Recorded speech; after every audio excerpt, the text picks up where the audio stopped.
Alright, I want to do a video for a subscriber that's asked me. Uh, he calls me from time to time and has a few questions. And so if you already know how to grind chain, this probably is not going to be your video to be watching. And but he calls me from time to time and wants to know different things because he cut a lot of wood when he was younger, felled quite a few trees and stuff, uh, and he's been out of it a little while, and he just likes to learn from people that do it more than he does. And not that I'm perfect or know everything by no stretch of the imagination, but I can get a chain cut pretty decent.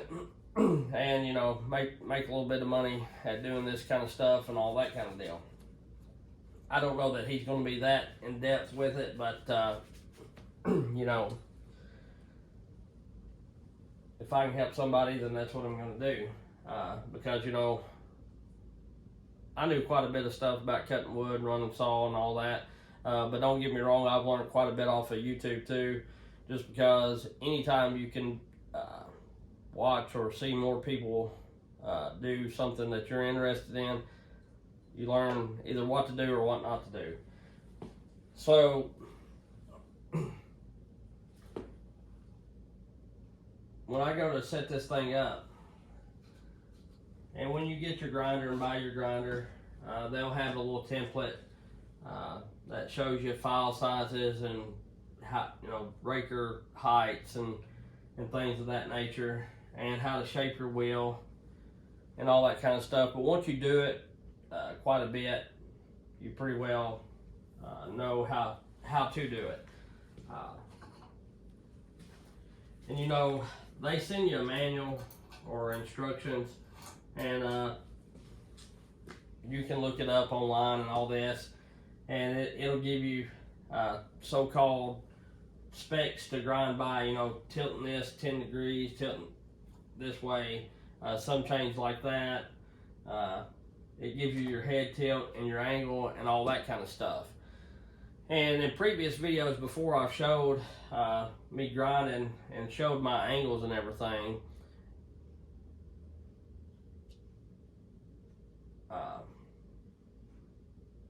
How I grind.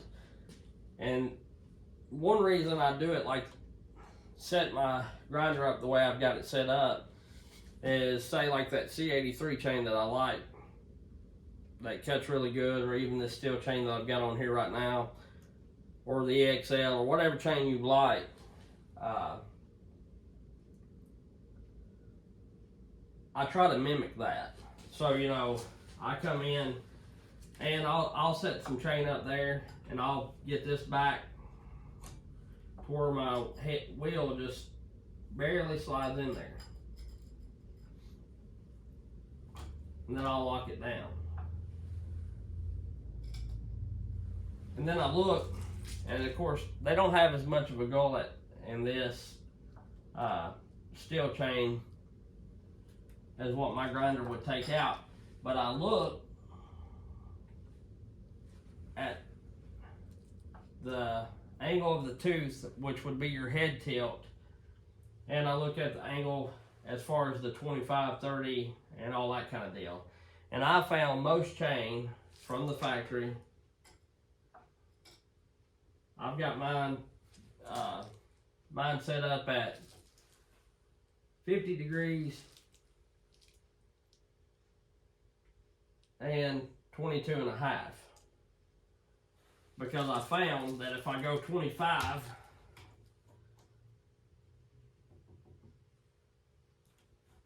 I'm going to test this real quick.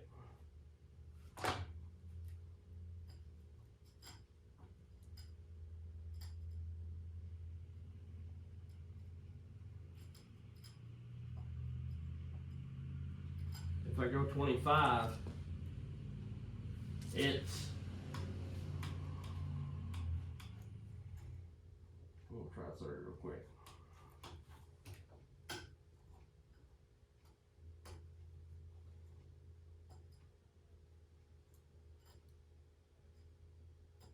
it's steeper.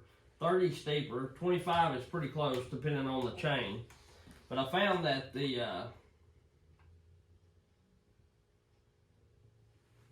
22.5 is really close to like the C83 and the XL and whatever.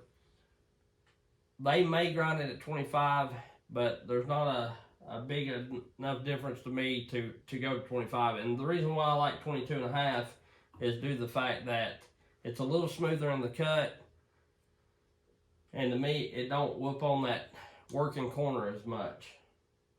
And if you take your head tilt and go a little steeper, like a lot of people grind on 60 degrees on their head tilt, and then they'll steepen it up to 30 or 35 degrees to make it really sharp, but you kind of got a blunt. The chain's more grabby, it's more chattery, and that kind of thing.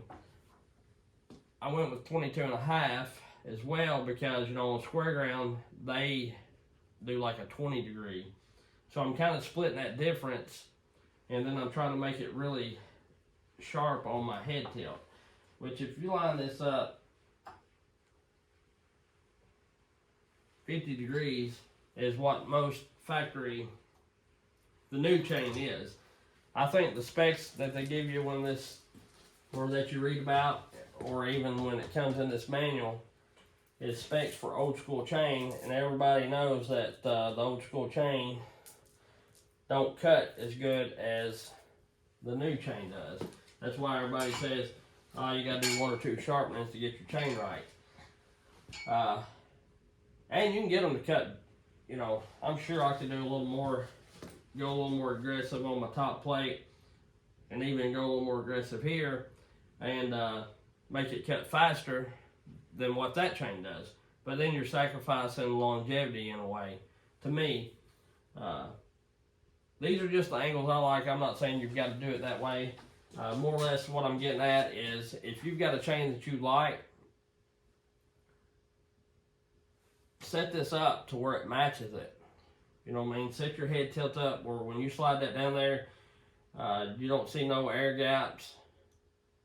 And same with this angle right here. With your top plate angle and your head tilt. Set it all up to where it matches that brand new tooth to a T, and you're going to be grinding. Now on this 10 degree tilt deal, I used to do it at first, and I don't see that, I never did see that it made a whole lot of difference. Some people says it does. I grind everything just at 0, and you know, you've seen my chain cut. So that chain that I, you know, beat the C83 with in smaller wood was set up pretty much like this. I might have been 52.5 on the head tilt, but I was 52.5 or 50. And you know, I like that. And I cut all hardwoods. That was dry oak that I was cutting in, red oak. So, you know, it's not like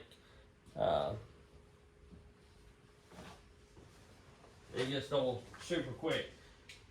That big hickory that I cut in a few videos ago, you know, testing different saws, that chain was set up just like this, and it was full skip chain at that. So if I'd had a full comp chain, it would have been a lot smoother and probably been a lot faster. So, but that hickory is real hardwood. It's like 1850 on the Jenkins scale, and I pretty much run, I never did change a chain out. Of course, I run multiple saws, but you know, I did quite a bit of blocking and bucking and all that off camera too. So that's how I set my machine up. Now when I go to grind, and this was his main question, he said, I bet you waste a lot more of the tooth than if you hand file. And some people do, because they'll go through there excuse me, they'll go through here and say if I rock a chain or hit a nail or something like that, they'll go through here and find the worst tooth and get all that ground out, and then that's the way they set their grinder to that to keep all their teeth the same. I don't do that. And one reason I don't do that is because I use the raker gauges that does each individual cutter or depth gauge, whatever you want to call it, drags, yada yada yada.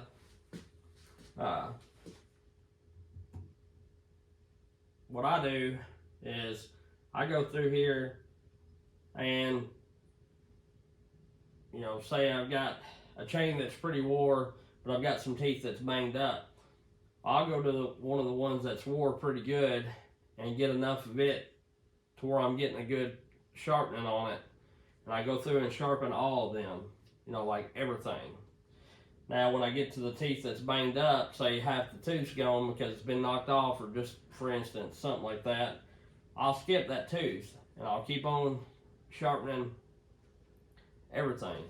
Then when I get done, you say this, you know, this tooth right here was, you know, one that was banged up, I'll just, you know, inch it up until I get it good, and I go on so forth and so on. I'll regrind those teeth, you know, so I may have 2 or 3 teeth that's shorter than the rest of them. But I'm not wasting the whole chain like that. Or am I wearing my stone out by grinding chain that don't need to be ground that far back? And so that's how I grind chain. Then I just set my rakers accordingly, just like if you were hand filing. You know, if you're hand filing, you're not gonna, well, most people not, some people may do it. You do it however you want to. Like I say, this is not a how-to video. This is just me showing you how I do it. You know, even when I hand file, I get all the teeth as good as they need to be gotten. You know, whether it takes 10 strokes or 20 strokes on one that's been rocked pretty bad. And, you know, most of the teeth will be the same size, but I may have one side that's a little smaller. You know what I mean? So that's how I do that and keep it from this grinder from eating so much of the chain up. And of course on the square grinder things are a little bit different. Honestly, for cutting firewood and for most cutting, you know, this will be sufficient enough. That square grind chain is a lot smoother, but I will tell you, I can grind about 3 or 4 chains to 2 chains on that. It's just a whole different deal. And I've used this a lot more than I've used that. You know, if I use that a lot more than what I do, then I might be a lot faster. But anyhow, for me, this is sufficient enough, and it's a lot less money. The square grind is cool. It is smooth, a whole lot smoother. You can get it a whole lot sharper, and all that kind of stuff. It cleans out, the square grind cleans out face cuts better and all that kind of stuff. But for me, you know, I'm typically in a hurry, so if I take 2 or 3 saws, I like having 2 or 3 chains for them, because I like running different saws, because I don't run saw enough that I put a whole lot of time on each of them. You know what I mean? Like when I go, I like running a couple different ones just so I can run them. Now if I fail every day, 8-10 hours a day or whatever, or cut 8-10 hours a day every day, you know, I might just take one saw for a week and then the next, you know, and all that. So that's how I set this up. It's not hard. You know, the best way I found to do it is just find the chain you like and get the angles close to what they have it to. And you can tweak it just a little. Like I went to 22.5, not to be so steep. Still is a little steeper, I think, than like the C83 and maybe even the Oregon EXL. It's steeper than the Holzforma. The Holzforma likes running like at 25, 22.5, 25, and most chains do. That I've used, which I've not used, you know, ground every chain on this, just Holzforma, a little bit of EXL, and the Husqvarna chain, and some steel chain, don't get me wrong, but you know, it is what it is. I was going to say something else, but I went blank there.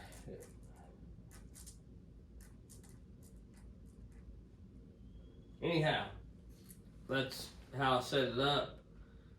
And as far as the rakers go, I don't use this machine to do the rakers, just due to the fact it has a bump stop.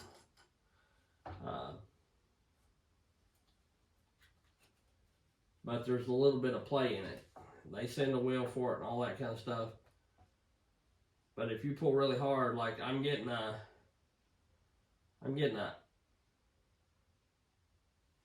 not a little more than a 16th, not quite an eighth. So maybe 3/32. Getting real technical here. But that's a lot of play. Now, if you just barely slapped it, you might be all right. But, you know, I have a bad habit of pulling on it, and that head's got a little movement in it. And it's got a little movement this way. It don't now. But, I guess I didn't have it tighter. It's jarred loose one. But anyway, you know, there's just a bit of movement here, and I tend to like to do them by hand instead of doing them on this. You can do them on this, but I always got inconsistent results. So I'd rather hand do it. And then a lot of people say, well, if you're going to do that, you might as well hand file it. Yeah, I guess if you're really, really fast at hand filing, you can do it like that, but, you know, I'm a bit of a perfectionist, so I find myself sometimes rubbing on teeth for way too long. And they was good 13 strokes ago, but I'm still fidgeting on it because I feel like I'm moving my file, you know, a 16th of an inch one way or the other. Also, what I like about this, when I go cutting, and this was what him and I was talking about, when I'm cutting, I don't like to hand file chain out in the field. I like to be cutting. If I'm going somewhere to cut firewood or fell trees or do tree work somewhere or whatever the case may be, I don't want to get there, you know, run 2 or 3 tanks of gas or run a half a tank, hit something or whatever the case may be, and then have to stop and sit there and rub on chain for 5, 10, 15 minutes, however fast at hand filing you are. You know, I can hand file pretty quick and get a chain to cut, you know, in 5 or 10 minutes, but I can't get it to cut like this in 5 or 10 minutes, or cut like a new one in 5 or 10 minutes. It'll be sharp enough that it's not making the wood smoke or making the saw too hot, but, you know, I take my time with it. That's what I'm getting at. With this, I'll, you know, grind. I've got 15 chains over there ground ready to go. And so I'll take 5 or 6 chains with me. You know, 2 chains for this saw, 2 chains for this saw, or whatever it is. Or if I only take one saw, I'll take 3 or 4 chains. Keep them in the truck. And then if I hit something, 2 minutes, I've got it changed out and I'm back to cutting. And if I rock all of them, you know, I'll sharpen out in the field.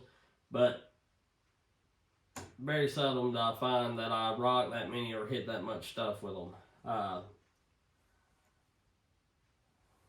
And so I'm good, I'm cutting, I'm not rubbing on chain. And then when I get back, I just take what I've used, throw them on this or the square grinder, and go right back at it. I'll hand file every once in a while, just kind of keep brushed up on it, just so I don't get too out of practice. But, you know, if you're not careful hand filing, you can get in a bad way pretty quick. You know, have inconsistent teeth, get too much of the gullet, not enough gullet. This, although some people say it's not as fast, which it's fast enough, good enough, you know what I mean?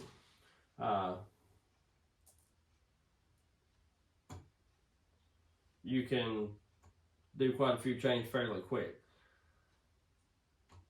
Also, with this, you know, you can get it set up. I showed one short, pretty close to what a round file does. You know, you can shape this tooth and get it fairly close to a round file look. You know what I mean? Because I stuck the round file in there. I had a little more gullet out of it than in the middle than what the round file does, but that could have been the shape of my tooth. You know, I might have had it a little steeper. But the main thing when doing this is just to make sure that the flat part, you know, you got this rounded part right here. You want to make sure this side right here gets under that top plate to cover that whole tooth. Got them up now. Which pretty much, if you got your grinder set up right and rounded enough, and even I've done it with them halfway square, done them with it V'd or whatever to kind of imitate the hexa. As long as this side is getting down enough to catch this angled part, and I'll show you real quick up close here if I can. Let me give me a pointer.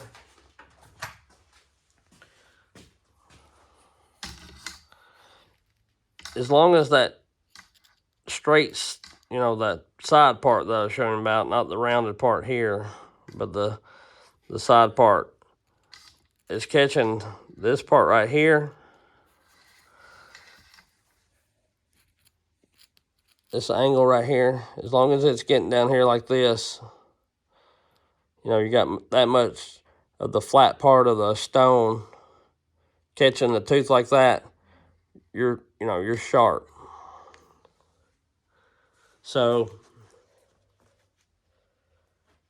you can see the profile of that, and I'll grab one that I've sharpened, which is steel. But then I come over here and I get one that I'll get some of this C83 that I've sharpened.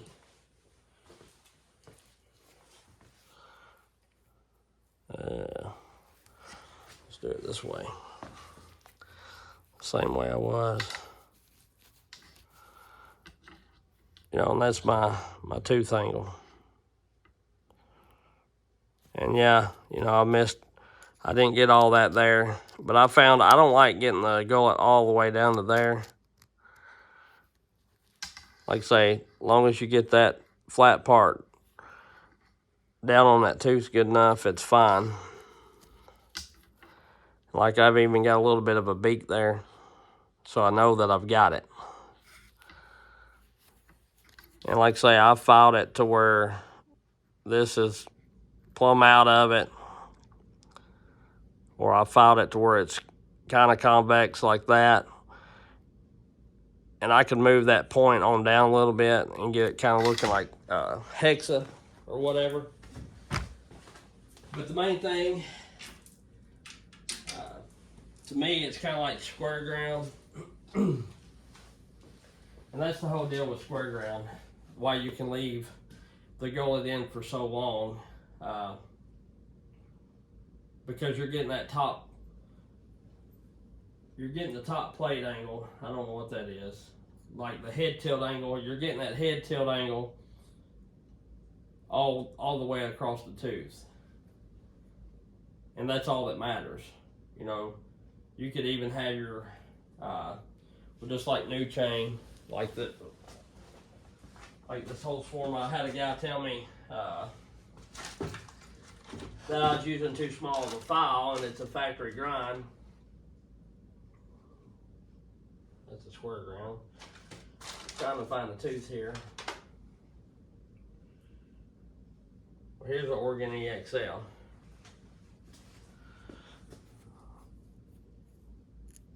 See, they don't have much of a hook in here. It's more pretty close to straight up and down, you know what I mean?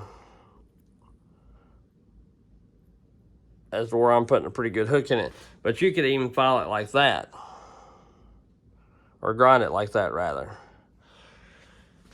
The only reason that, if you're hand filing, that you need to get the gullet is because if you're not getting the gullet with a round file, you're not getting that head tilt angle on the chain. You're leaving it short somewhere or another. You know what I mean? Like if you leave the little ski slope or jump or whatever, then you're not getting under that tooth good enough to sharpen it properly. It's gonna be blunt. And then if you go in too deep and leave a porch, like I call it, you're gonna be sharp, but you're gonna be really, really thin out on the cutter edge, and you're liable to bend it over. And it's gonna be kind of grabby and chattery, like I've found. But if you're grinding it, as long as your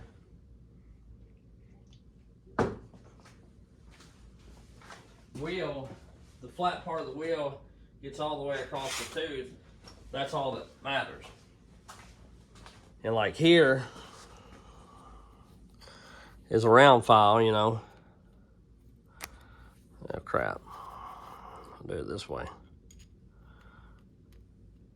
You know, I'm not getting under that tooth enough. See, the file's not even touching right there. But if you come in and get the gullet or whatever you want to call it, right here, you bring that back, that allows this file to go up in under there deeper and get the angle that you need, you know. So, you know, and I know there's some guys that leave a little bit of a ski, it's not really a ski slope, but they don't dig the gullet way down either. They leave it kind of like that C83 I showed you, because they say it cuts smoother. And they're still sharp, but like I say, they're not leaving that porch to be real grabby. They're leaving a more strong tooth in a way. And I know this ain't all proper terminology, and it may be hard to follow, because it's really hard for me to try to think of all this as I'm going through it. You know, I don't usually do 40 takes or nothing like that, or I don't have crap written down, or somebody back behind the camera with flashcards. So it's a lot to take in, you know, or a lot for me to take in. But if you know how to grind chain, then, you know, this, like I say, this ain't the video for you. And I don't really care how you grind chain. I'm just trying to show people that don't really know how to, or it's hard to do for them, you know what I mean? You can grind it any which way. You can bring this up less steep, all that kind of stuff, and I'm sure there's purposes for that, you know, ripping long ways or milling or whatever. And you go a little less steep on that. But I find the less steep angle helps in your face cut, the undercut, or for my instance would be the top cut. I don't really do Humboldts hardly ever, and that's a whole nother video of the reason why you don't really do Humboldts here.